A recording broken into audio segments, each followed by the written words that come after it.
I tell people all the time, you can't just say you're the authority because you wrote a blog on something, right? You write a blog, but then you also have your own, you have your newsletter, you have your podcast, you have all these other places and channels that all kind of come together.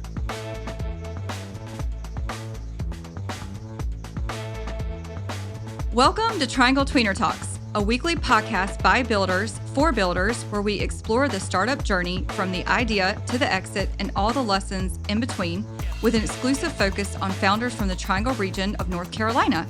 Now here's your host, serial founder and general partner of the Triangle Tweener Fund, Scott Wingo. Welcome to the Triangle Tweener Talks podcast. On today's show, we have a segment that was recorded at Walk West Podcast Marathon. This was an 8-hour marathon of back-to-back podcasts unlike anything you've ever seen before. We're hot swapping podcasts and guests were in and out. It was crazy. It was also very fun to be a part of. Never been a part of something like that. Got to see Javier, one of the top crime podcasters. Little do you know, but the Triangle is a hotbed of podcasts. Very, very popular podcast. I was also fortunate to grab 30 minutes of Greg Boone's time. This podcast will have a different look and probably better sound as recorded in their amazing new professional podcast studio right here in Raleigh, North Carolina. Greg is the CEO founder of Walk West. He's also a serial entrepreneur, an angel investor around town, and I learned on this episode, I think this is exclusive, I bet a lot of people didn't know this, the team at Walk West was astounded by this fact about Greg, that he is a fellow collector. I collect very odd, nerdy stuff, Star Wars things, as you can see, and then he is what we call in the collector world a sneakerhead. You're going to have to learn more about that by listening to the podcast. This podcast wouldn't be possible without our amazing sponsors. Robinson Bradshaw. They are a full-service business law firm with a passion for supporting the Triangle's entrepreneurial ecosystem. Learn more about Robinson Bradshaw at robinsonbradshaw.com. Eisner Amper. They used to be called HPG, but now they're Eisner Amper.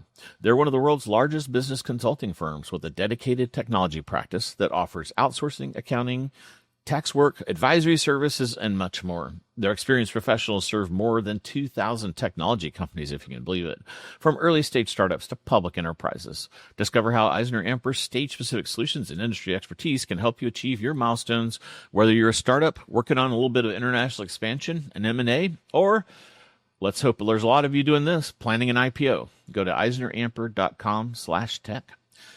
Extensus HR. At my previous company, Spiffy, we loved PEOs. They are professional employer organizations. They take all the work of employees off of your plate. Extensus HR empowers you, the founder, and growing businesses to scale smarter. They take all that off your plate. See? Managing payroll. They do recruiting, employee benefits, do your retirement plans, compliance. I know that makes you sad. Everyone loves a little compliance, risk, and more. So you can focus on innovation. For over 25 years, Extensus has leveraged a people-first approach, a customer-centric mindset, and deep industry expertise to ensure employers like you have the tools you need to stay competitive in today's market. Whitley Recruiting Partners. Even though the unemployment is ticking up, it's hard to find great people out there, especially in our field of technology. Well, I know who can solve that for you. It is Whitley Recruiting Partners. They specialize in recruiting top tech talent for growth stage startups in the Triangle. They target industry-specific, entrepreneurial-minded employees who drive immediate results through fast, accurate, and scalable recruiting process. They are offering Tweener Talks listeners a free offer. They will take any of your openings and run a survey of local talent in their database and let you know what's available out there. Point you in the right way. Lithios Apps. Lithios is a Triangle-based software design and development studio that builds custom mobile and web applications focused on quality and user experience. Lithios helps founders and teams bring products to life that drive growth, engage customers, and stand out in competitive markets. They have worked side by side with clients of all types whose products have gone on to earn millions in follow-on funding. Bank of America. They have their Innovation Summit coming up soon, so go to type in Triangle Innovation Summit Bank of America into the Google or your favorite answer engine, and you'll learn more. B of A's Transformative Technology Group helps game-changing tech businesses and founders realize their boldest ambitions across a wide range of technology sectors. With hands-on support, world-class resources, and an extensive network, B of A provides the stability and scalability that tech companies need to rapidly grow today and into the future. In this episode, we get an update from Greg on WalkWest's move from an agency that acquired a podcast shop called Earfluence. Oh, also thanks to them, this podcast wouldn't be possible without the generosity of our friends at WalkWest and Earfluence, which is now just WalkWest. Anyway, we get an update on how that acquisition is going, and they have moved to a full soup-to-nuts content studio. They help their clients from startups to local businesses and national firms navigate the changing world where LLMs are disrupting everyone's go-to-market strategy, one of my favorite topics to talk about on Tweener Times. Greg talks a lot about the 4P framework, which is podcast, partnerships, paid media, and public relations. Basically, they want to get you cited, citations, or cited, mentioned out there, unearned media. This strategy is really working for them. They are growing north of 30% year over year. I always enjoy my time with Greg. He is a nonstop soundbite machine. So if you want to see how a pro really does an interview, you can also learn from that. Also, you're going to learn a little bit about sneakers. I hope you enjoy this interview with Greg as much as I did. Hey, everybody. Welcome to this live edition to the Triangle Tweener Talks. I'm Scott Wingo, your host, and I'm joined by Greg Boone, CEO of WalkWest, also a fellow entrepreneur. Absolutely. Thanks, Scott. Absolutely. It's good to have you. So you kind of did a drive-by when we had our drive-by podcast appearance when we had our podcast in February when Correct. You had announced that you were going to be the incoming CEO at Correct. WalkWest and that you guys had acquired Earfluence. Let's get an update on that. How's it going so far? It's Obviously, You've invested in the studio. 100%. Yeah, it's been going very well, right? We've reimagined it more so than just a podcast, but more of a content studio is what we call this team, right? It's all about creating a lot of visual content and things that really kind of cut through a lot of the noise, but also really elevates personal brands, corporate brands. So it's been really well, been a great kind of a marketing lens for us too, to really break out. Because I always tell folks in the age of AI, it's all about taste and trust, right? And we use this for trust and use this to get our voices out and see how people can really see, like, we're not just some abstract company. There are real people that are behind this and that are driving this. And then for our clients and our partners, right, we give them a spot and some rich content to go online. So Excellent. Yeah, and when I remember in that conversation, you and I, I was just starting to write about this drop-off in traffic Right. people had experienced. And you had said that was one of your theories of why this needed to happen. Both you very interested in this model and then also bringing in the podcast part. We're 6 months into it. Has that played out? Like, are you hearing from clients that this is what they need? Are they seeing that organic drop of like everything that worked for the last 15 years has just kind of stopped working and they're coming to you guys for what do we do? What's happening here? Is that what you're hearing out there? yeah, I think the market sophistication is getting to a point where people have felt, they felt it. And I think while folks were trying to like say, maybe it's something else, or maybe it's not that, it can't be this, right?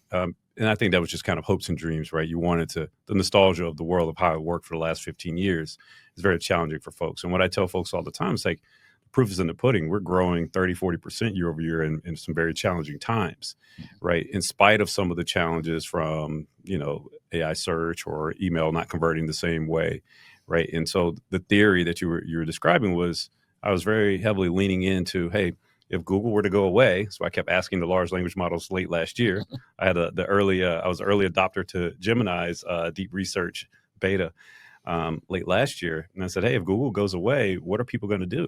Mm-hmm. And the same things kept coming up with short form video, podcasts, things like Reddit, and, just a diversified set of channels for folks. But one of the things that really resonated for me was the idea of this personality-led growth.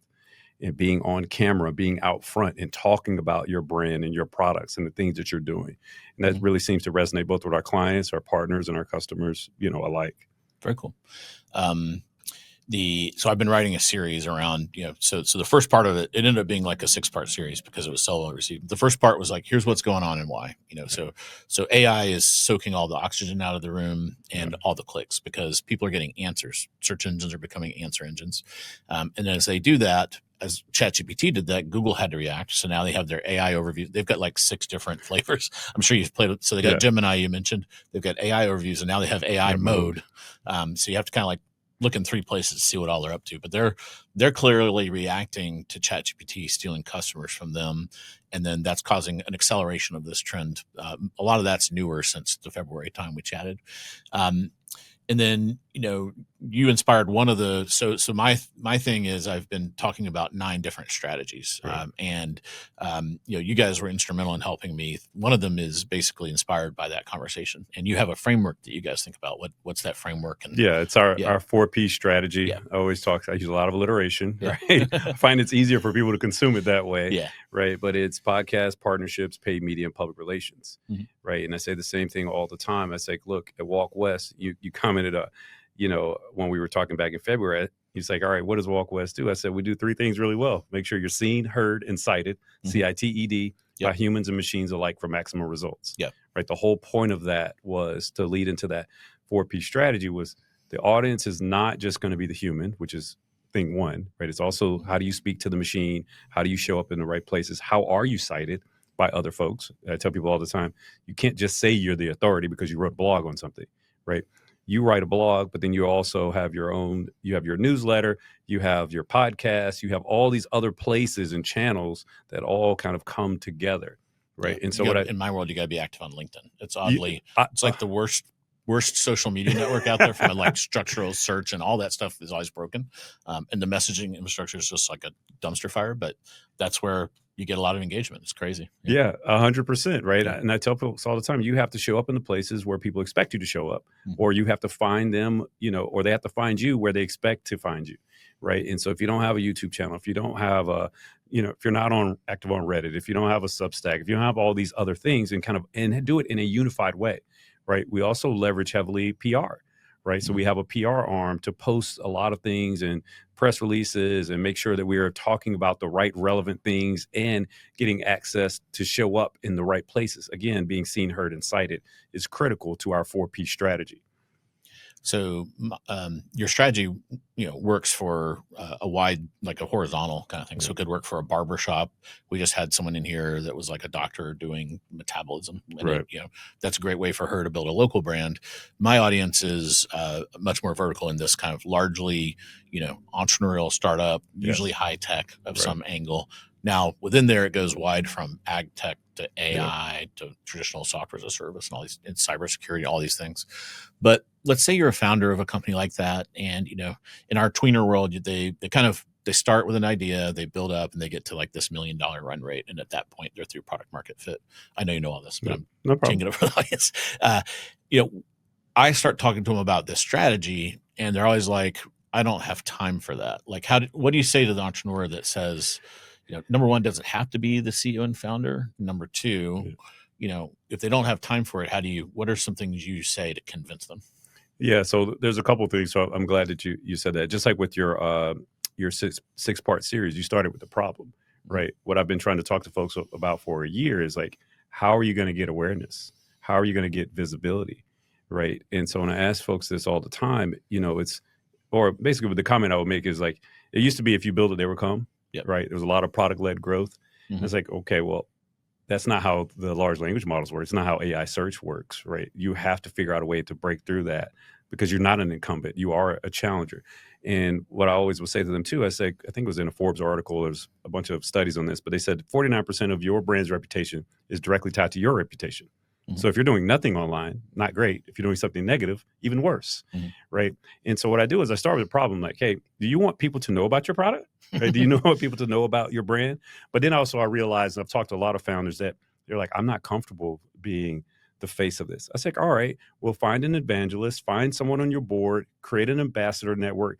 It doesn't mean that you have to personally always be front and center, right? But you absolutely should. If you look at folks like, I was just listening to a podcast with the Lovable CEO was on, Anton was listening to the Figma CEO, right?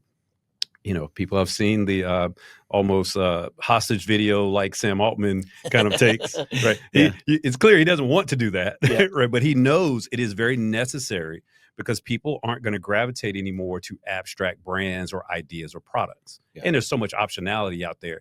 Again, it goes back to taste and trust, right? And so I do tell these founders, one, unless you got a better path, right, in the age of AI, someone has to be front and center with your business.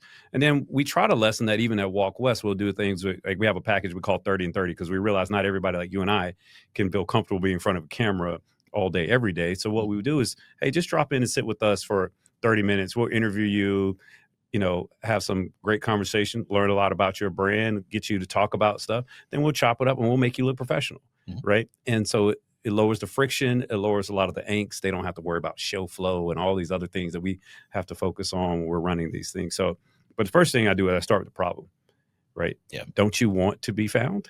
Yeah.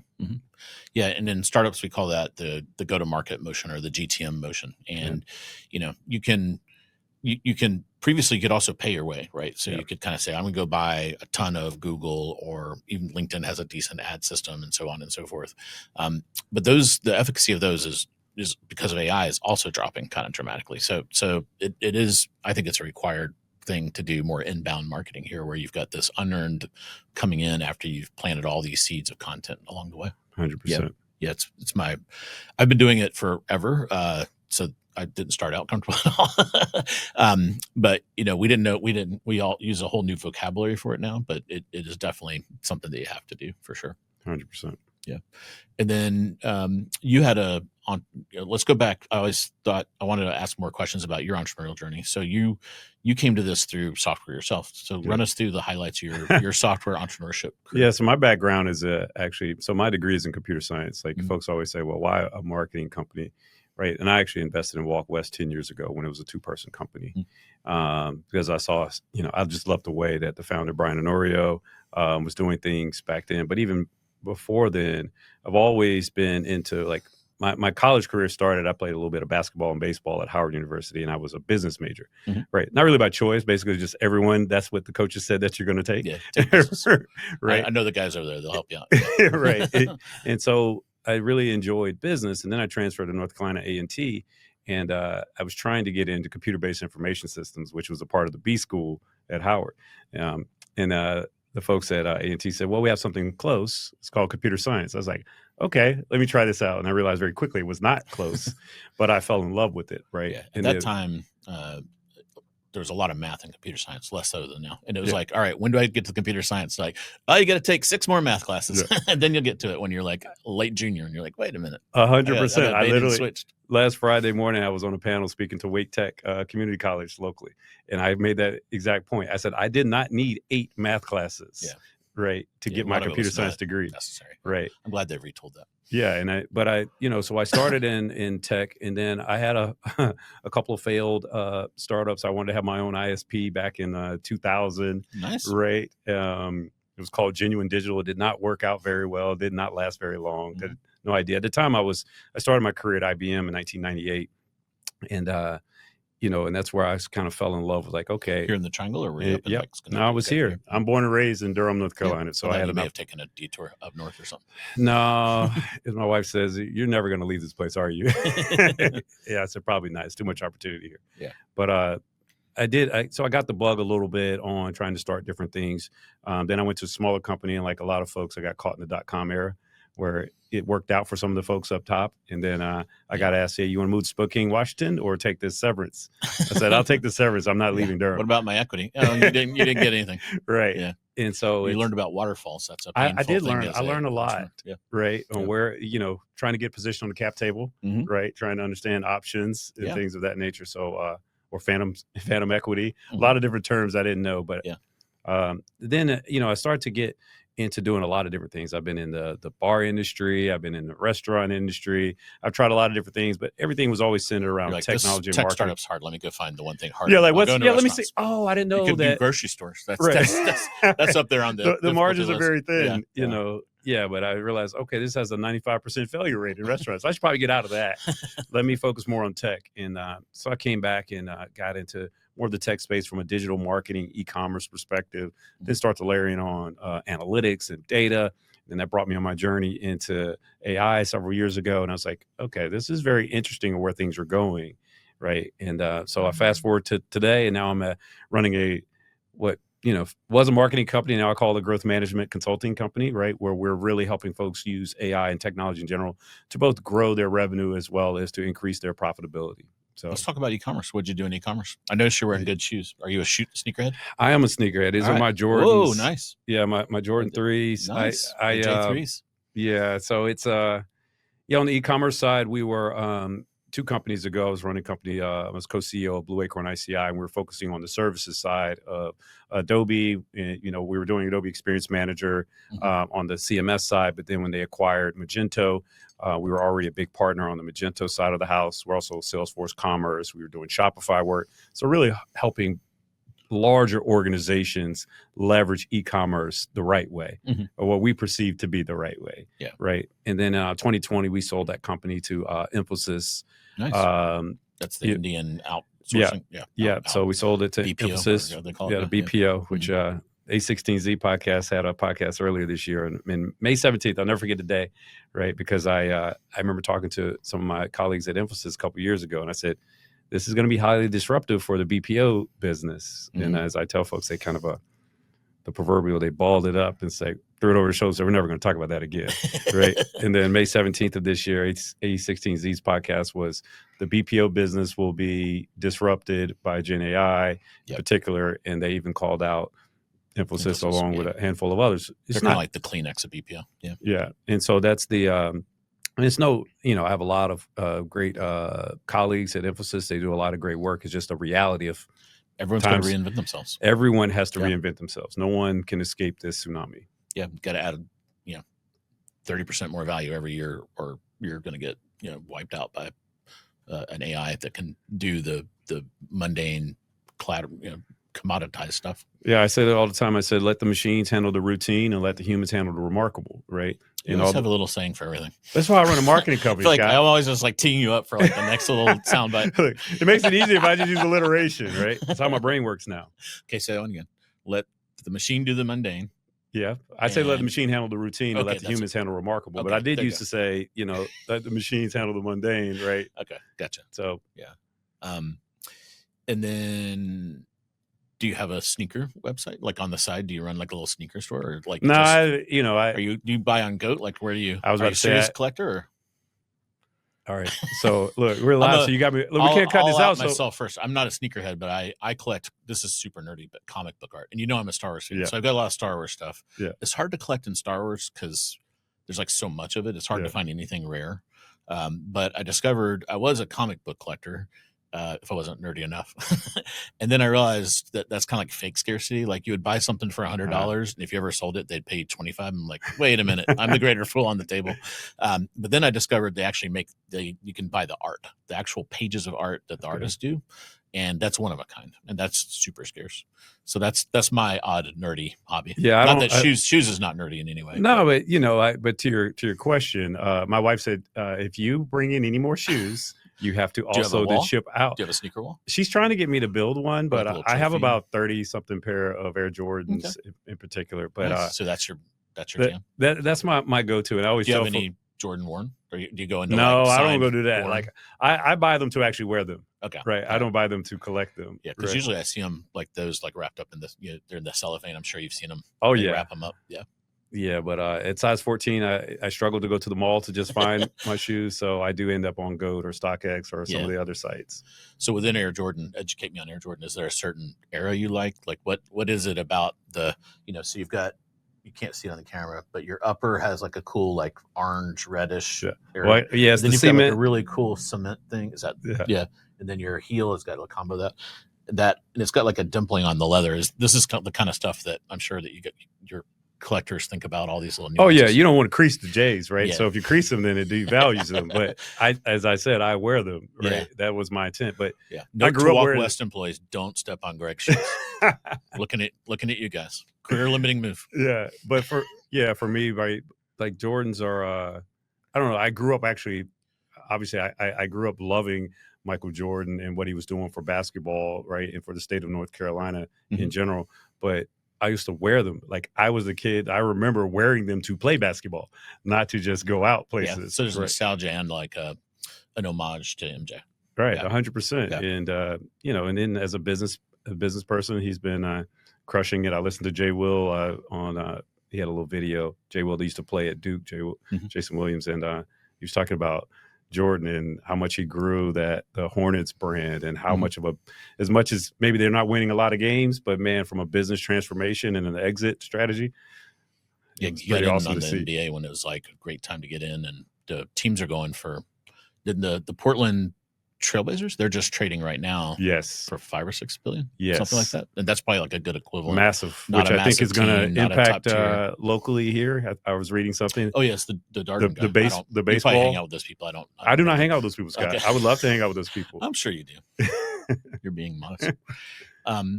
Talk more about Michael Jordan. What from a business perspective? I mean, so I'm not as dialed in on it as you are, but even from an outsider, it seemed like he went from kind of a player making a big salary, and then at some point people wake up and say, wait a minute, I'm building, he's had, just like think about the Bulls when he had his run there.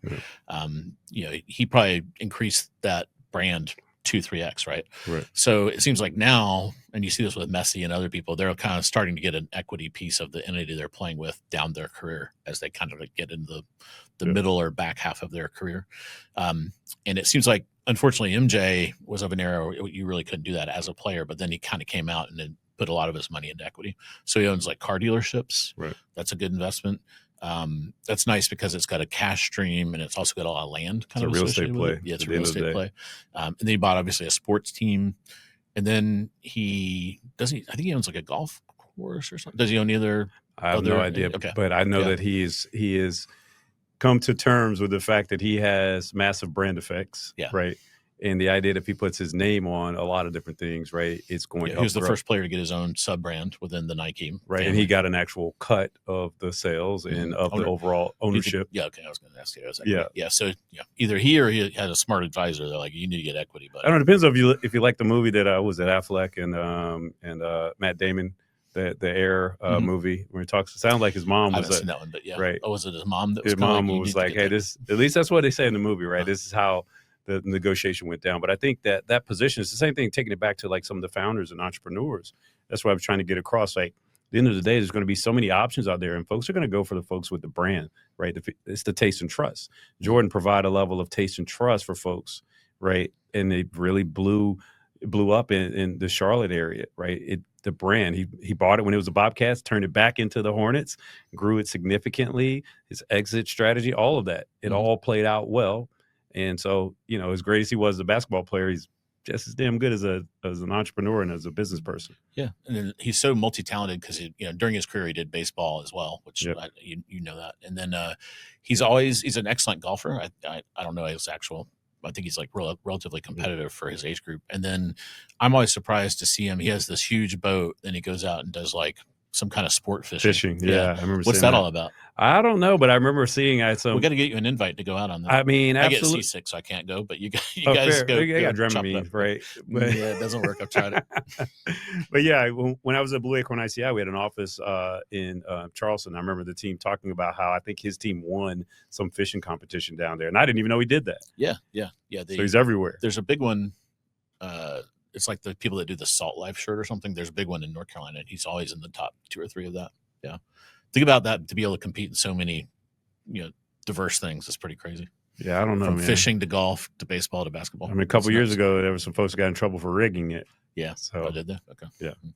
I'm not saying that's what he did. And threw them on. Well, I think they were weighing the fish and they put some weights inside of the fish. So when they got to weigh them, that'll do it. Yeah. What else? Do you have a favorite quote from MJ that's inspiring to you? I don't know about the quote, but his idea that he will always figure out an enemy or create an enemy, regardless of whether the one existed or not. To go at them. Yeah, because everyone needs a certain level of motivation, right? A lot of companies, I remember when I was doing a lot in the Adobe space, and Adobe hated Salesforce.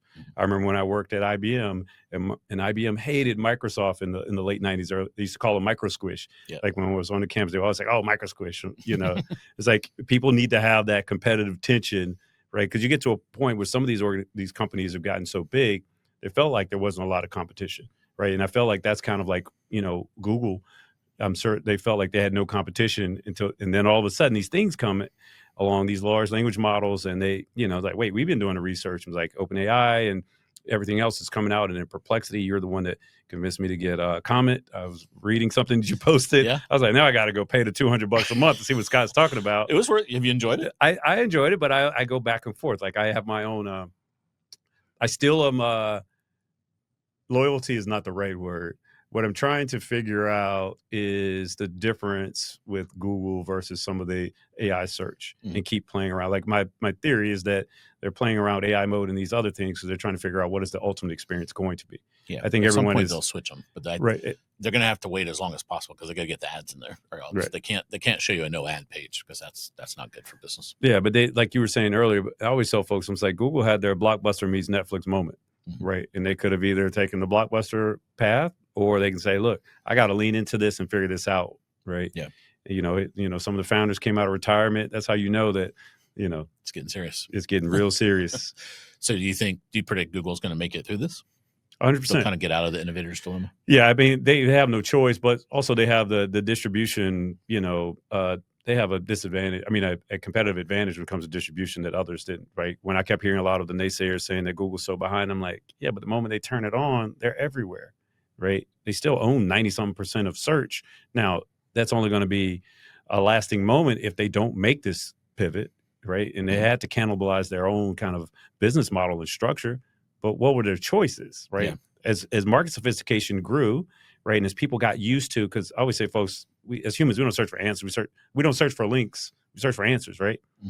And the idea that you were just going to give that away, which with it comes all the data, that's always been the play at Google. Like they had no choice. Yeah, got to do it. You have to do it. Yeah.